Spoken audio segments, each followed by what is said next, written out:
let's be clear with the people of Ontario what we're debating with Bill 39. We're debating turning over centuries of democratic principles. That's what's at stake right now. The democratic principle of majority rule. I don't know, we all know Winston Churchill's famous quote that democracy is the worst form of government except for all the others that have been tried. Well, I guess the government wants to try another form of government called minority rule at city councils. That's what's at stake right here. I used to think conservatives were about conserving things. Certainly not about conserving democratic institutions and democratic principles.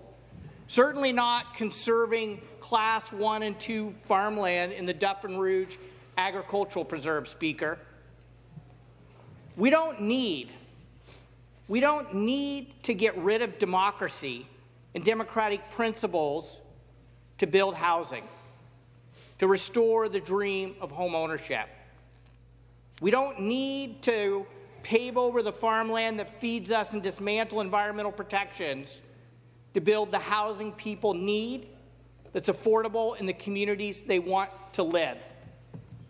The government's own Housing Affordability Task Force, handpicked by the Premier, didn't put forward things I always support, but they put forward a number of solutions that the government's actually not even bringing forward.